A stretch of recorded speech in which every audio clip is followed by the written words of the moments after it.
بسم اللہ الرحمن الرحیم. السلام علیکم ناظرین, خوش آمدید کہیں گے آپ کو کیپٹل ون ٹی وی سے. میں ہوں عالیہ کیسر. بات کریں گے آزاد جموں کشمیر کی اس وقت کی سیاسی صورتحال, بڑی اہم ملاقاتیں اور پھر اجلاس جو کہ وزیر اعظم کی زیر صدارت ہو رہے ہیں. آزاد کشمیر کے وزیر اعظم سے لے کے وزراء تک کی موجودگی اور پھر بلدیاتی انتخابات کا شور شرابہ, جبکہ پارٹی کے اندر سے ہی بہت سے لوگ جو ہیں وہ سر اٹھا رہے ہیں, سوال اٹھا رہے ہیں کہ وہ کہاں اس وقت سٹینڈ کریں. ان تمام پر بات کرنے کے لیے ہم نے اسٹوڈیو میں دعوت دی ہے نوید ستی صاحب کو. السلام علیکم جی. بہت شکریہ, آپ نے وقت نکالا, ہمیں وقت دیا اور اس پر بات کرنے کے لیے آپ تشریف لے کر آئے اسٹوڈیو. آپ سے جاننا چاہوں گی میں, اس وقت ظاہر ہے کہ بلدیاتی انتخابات کا خاصا شور ہے آزاد جموں کشمیر میں بھی. ہم نے پاکستان کے اندر کے حالات بھی اور نتائج بھی دیکھ لیے. حکومت کوشش کری ہے کہ بلدیاتی انتخابات کے لیے اپنا پانسا جو ہے وہ اپنی جانب کر سکے, لیکن اپنے ہی اندر سے اختلافات کی خبریں بھی ہمارے سامنے آ رہی ہیں. دوسری طرف اگر ہم بات کرتے چلیں تو جب بات کی جاتی ہے ٹکٹس تقسیم کی, عہدوں کی تقسیم کی, یا پھر لوگوں کو بہترین جگہ پر فائز کرنے یا تعینات یا ایڈجسٹ کرنے کی, تو اس میں کئی ایسے لوگ ہیں جو کہ پاکستان تحریک انصاف کے ساتھ کافی عرصے سے کام کر رہے ہیں. وہ بھی ہمیں خاصے دور دکھائی دے رہے ہیں ان عہدوں سے, ان کو اکوموڈیٹ نہیں کیا جا رہا, وہ کہیں دکھائی نہیں دیتے جب بات کی جاتی ہے عہدوں کی. تو آپ سے جاننا چاہیں گے, ایک تو یہ پورا جو سینیریو ہے وزیر اعظم سے ملاقات, پھر جو بلدیاتی انتخابات ہیں وہ, لیکن وہ لوگ جنہوں نے حقیقی طور پر کام کیا پی ٹی آئی کے لیے, انہیں کیوں حکومتیں نظر انداز کرتی ہیں, اور وہ کون لوگ ہیں؟ دیکھیں جی, کل بالکل پارلیمانی جو پارٹی ہے اور اس کے ساتھ ساتھ ٹکٹ ہولڈرز ہیں, ان کا جو ہے وہ ہم دیکھ رہے ہیں کہ ان کو بلایا گیا, اور وزیر اعظم آزاد کشمیر القیوم نیازی وہ یہ کہتے ہیں جناب کہ سارے تیار ہو جائیں جناب, بلدیاتی الیکشن ہونے کو ہے. لیکن کچھ معاملات یا عہدے یا جو آپ کو پتہ ہے کہ سیاسی تقرریاں ہوتی ہیں وہ ہر حکومت کرتی ہے, اور وہ آزاد کشمیر, گلگت بلتستان, مطلب ہر صوبے میں آپ دیکھتے ہیں کہ یہ چیزیں ہوتی ہیں.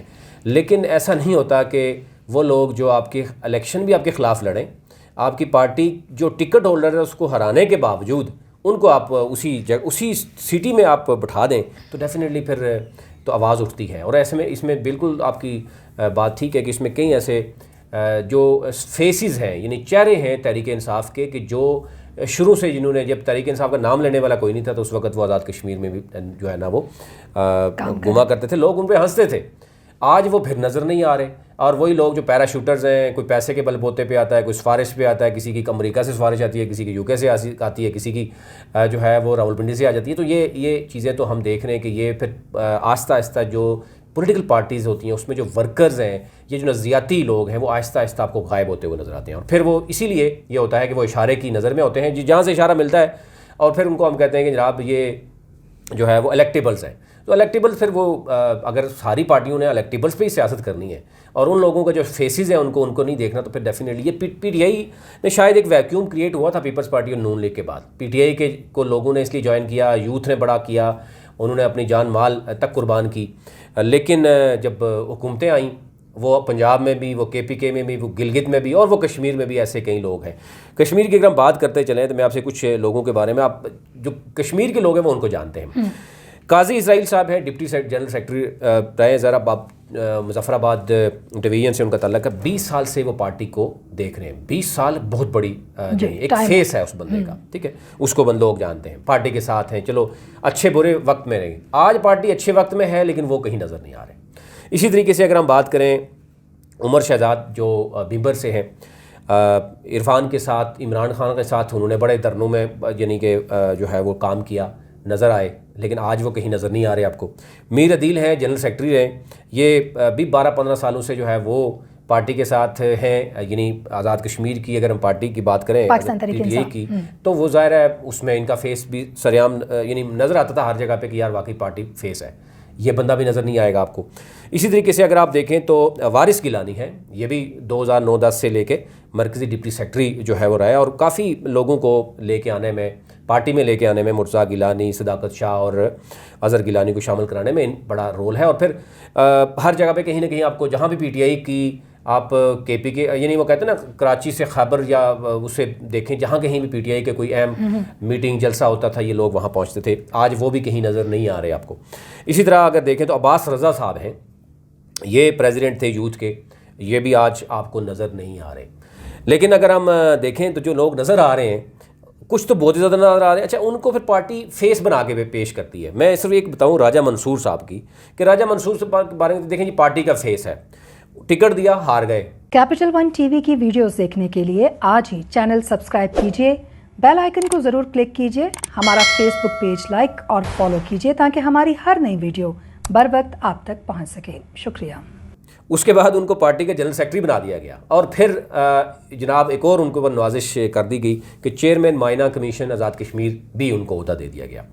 اب یہ یعنی جس کو فیس کہا جا رہا ہے کہ پارٹی کے باقی لوگوں کو یعنی اگنور کیا جا رہا ہے. پھر اب کچھ ایسے عہدے یعنی میں سب سے یعنی مظفر آباد جو کہ دارالحکومت ہے آزاد کشمیر کے, پی ٹی آئی یعنی آپ سمجھیں کہ بیس کیمپ ہے جہاں پہ اپنے کوئی بھی حکومت جاتی ہے تو ڈیفینیٹلی وہ کر دیا. اب وہاں پر چیئرمین مظفر آباد جو ڈیولپمنٹ اتھارٹی ہیں انہوں نے بازل نقوی کے ساتھ کھڑے ہو کے اس کو الیکشن لڑایا اور P T I ticket holder کو ہرایا, اور اس کے خلاف تمام پی ٹی آئی کی جو قیادت ہے اس نے لکھ کے بھی دیا.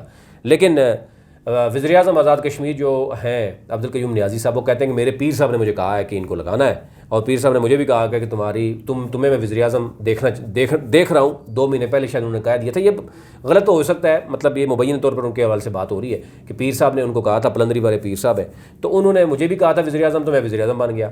تو اب اس لیے جو ہے نا وزیر اعظم نے کہا اس کو لگاؤ تو میں اس کو بھی لگا رہا ہوں. تو یہ مجبوری ہے ان کی. اب مطلب لوگوں کو مجبوری بتا رہے ہیں اپنی, اور یہ اگر ہے اہلیت یہ ہوگی تو پھر اگر وزیر اعظم بھی یعنی آزاد کشمیر کا وزیر اعظم بھی اسی بیس پہ لگے گا, گلگت کا وزیر اعلیٰ بھی لگے گا اسی بیس پہ, عثمان بزدار بھی, اور پھر بزدار پلس کے پی کے والا بھی اسی یہ قابلیت ہے. آپ اندازہ کریں کہ اگر ان 4-5 لوگوں کے جو نام لیے میں اگر یہ فیس سامنے لا کر عوام کو کہیں گے ووٹ دیں ان کو, تو کیا عوام ووٹ دے گی ان کو؟ کبھی بھی نہیں دے گی.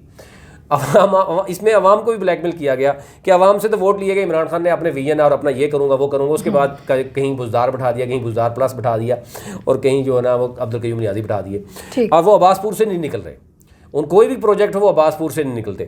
اچھا اب آگے آپ دیکھیں کہ اسی طریقے سے ڈی جی جو کشمیر کلچر ہے اکیڈمی, ان کا بارے میں کہا جاتا ہے کہ نیر ایوب جو پی ٹی آئی کے ہیں ان کو ہرانے میں انہوں نے بڑا اہم رول پلے کیا, اور اس کے بعد ان کو جو ہے وہ بنا دیا گیا ہے کلچر کا, D G Kashmir culture academy کا ان کو دے دیا گیا. اور یہ بھی کہا جا رہا ہے کہ ان کے ایک اسپیشل اشارے پہ ان کو لگایا گیا ہے, اور وہ بڑے سخت ادارے کی طرف سے ان کو میسیج ملا گیا ہے القیوم نیازی صاحب کو کہ ان کو لگانا ہے, اور آپ کی یعنی یہ نہ ہو کہ آپ کوئی انکار کریں, تو وہ پھر انہوں نے لگا دیا. اب اس پہ بھی انہوں نے کہا جی کہ کیونکہ بڑے سخت ادارے کی طرف سے اشارہ ملا تو میں اس میں انکار نہیں کر سکتا. ایک تو انہوں نے کہا جی کہ میرا پیر صاحب نے کہا, دوسری طرف کہا جی ادارے سے آ گیا, اور تیسرا جو ہے وہ ڈی ایم اے میرپور, آپ پتہ ہے یہ اس پہ بڑی جو ہے وہ ہوئی, اور یہ پی ایم ایل این کے چودھری سعید ہیں ان کے قریب عزیز ہیں, ان کو لگا دیا گیا, یو کے سے ان کو امپورٹ کیا گیا. تو یوں یہ لوگ ہیں کہ جو بالکل کہیں پارٹی کی بات ہی نہیں کرتے, نہ وہ کہتے ہیں کہ ہم تحریک انصاف سے ہمارا کوئی تعلق ہے, ابھی بھی وہ کہتے ہیں ہمارا تحریک انصاف سے کوئی تعلق نہیں ہے. جو تحریک انصاف سے تعلق نبھانے کے لیے لوگ رہے ہیں وہ ان کی قابلیت شاید ان سے بہتر نہیں ہے, یا ان کے پاس پیسہ نہیں ہے, یا سفارش نہیں ہے, یا ڈنڈا نہیں ہے, تو وہ اس لیے باہر بیٹھے ہیں. تو یہ اوورال صورتحال جو کشمیر کی ہے وہ میں آپ سے جو ہے نا وہ شیئر کر رہا تھا. ٹھیک, باقی آ جائیں بلدیاتی الیکشن پہ. بلدیاتی الیکشن کی جو اس وقت حد بندیاں ہیں اس پر جو ہے وہ شدید تحفظات ہیں. ہماری ٹیم اس پہ کام کر رہی ہے, اور اس میں بہت سے لوگوں کے شدید تحفظات ہیں, اور بات جو ہے وہ لڑائی جھگڑے تک پہنچ گئی ہے.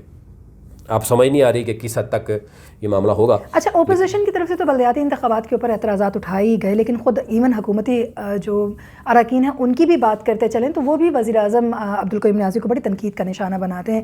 مشاورت کا معاملہ ہو, دیگر معاملات ہوں, بلدیاتی انتخابات میں وہ ہمیں پیش تو دکھائی دے رہے. کل القیوم نیازی نے ایک سولو ملاقات بھی وزیر اعظم عمران خان سے کی, اور کئی ناقدین جو ہیں وہ اس کے اوپر بھی یہ بات کر رہے ہیں کہ شاید انہوں نے یہ کوشش کی ہے کہ وہ اپنی کارکردگی سے مطمئن کر سکیں وزیر اعظم عمران خان کو. تو آپ کیا سمجھتے ہیں کہ جو ساری صورتحال ہے, ایک طرف تو اپوزیشن کا واویلا الیکشن کمیشن کے اعلان کے بعد, پی ٹی آئی کو بہتر ایک چانس ملنے کے بجائے کہ آپ سمجھتے ہیں کہ ان کی ایک منفی شہرت جو ہے اس میں اضافہ اور ان کے لیے مشکلات پیدا کر رہا ہے؟ دیکھیں, جن لوگوں کو عہدے دیے گئے ہیں وہ تو پی ٹی آئی کے چہرہ نہیں ہیں, وہ پی ٹی آئی کے لیے کوئی بات نہیں کریں گے, نہ وہ پی ٹی آئی کے کارکنوں کے لیے وہاں پہ جانا ہوگا. بلکہ یہ ہو رہا ہے کہ کل سے بلکہ بات ہو رہی ہے کہ جناب پیپلز پارٹی کے لوگوں کے کام ہو رہے ہیں, مسلم کانفرنس کے لوگوں کے کام ہو رہے ہیں, جے کے پی پی کے لوگوں کے کام ہو رہے ہیں, لیکن پی ٹی آئی والوں کو کہ جو جہاں پہ اداروں میں آپ وہ لوگ بٹھا دیں گے جن کا پی ٹی آئی سے تعلق ہی نہیں ہے, تو وہ کیسے لوگ پی ٹی آئی کو وہ کریں گے.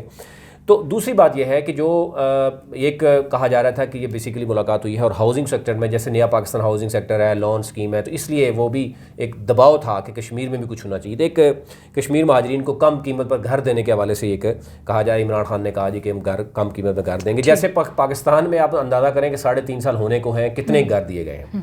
یعنی 50 لاکھ گھر دینے تھے، 1 کروڑ نوکری دینی تھی. تو وہ ظاہر ہے کرونا کی مد میں بھی بہت سی چیزیں ایشوز آئے ہیں، لیکن یہ ہے کہ وہ اب کشمیر میں جب 3 بڑے دھڑے سامنے نظر آ رہے ہیں، اس میں پھر گھر کیا ہوں گے. اور پھر القیوم نیازی صاحب نے کل اپنے بھائی کو، جن کی عمر 61-62 سال ہے، تقریباً 8-9 ماہ سے ہی، لیکن انہوں نے اپنے بھائی کو فائنلی جو ہے نا وہ جج بنوا ہی لیا. اب ظاہر ہے جب اس طرح کا معاملہ ہوگا کہ وزیر اعظم کا بھائی یعنی وزیر اعظم کے جتنے رشتہ دار ہیں، وزیر اعظم عباس پور سے لوگوں کو میکسیمم جو ہے لگایا جائے گا، تو پھر وہ آزاد کشمیر پورے کی ویژن کی کیا بات کریں گے. پھر شدید تحفظات بھی ہیں. سردار تنویر الیاس کے کچھ تحفظات ہیں، ان کے پورا گروپ ان کے ساتھ کھڑا ہے. پھر برس سلطان کے تحفظات ہیں. کبھی خبریں آتی ہیں برس سلطان اور سردار تنویر الیاس اکٹھے ہو گئے تو پھر سردار القیوم نیازی کی نہیں مینج کر سکیں گے. تو کبھی یہ بات بھی ہوتی ہے کہ سردار القیوم نیازی جو ہیں وہ کوشش کرتے ہیں کہ جو برس سلطان کے لوگ ہیں ان کو کہیں نہ کہیں اکاموڈیٹ کریں، تاکہ جو ہے وہ تو کینڈیڈیٹ نہیں ہے وزیر اعظم کے، لیکن سردار تنویر سے ان کو ضرور ڈر ہے، ان کی ٹیم سے ضرور ڈر ہے کہ کہیں نہ کہیں کوئی سرپرائز نہ مل جائے. ٹھیک ہے، بہت شکریہ نوی صدیقی صاحب، آپ ہمارے ساتھ آج کے اس پروگرام میں موجود رہے اور ان ڈیٹیل آپ نے بات کی جو بلدیاتی انتخابات ہیں اس کی صورتحال پر بھی، واویلا اور شور شرابے پر بھی، اور ظاہر ہے کہ اس پر ہم اپڈیٹ بھی کرتے رہیں گے اور دیگر جو معاملات ہیں ان سے بھی آپ کو آگاہی دیتے رہیں گے. کشمیر سے اب تک کے لیے اتنا ہی اپڈیٹ. چینل کو سبسکرائب کیجیے، شیئر کیجیے، لائک کیجیے تاکہ ہر نئی ویڈیو بر وقت آپ تک پہنچ سکے.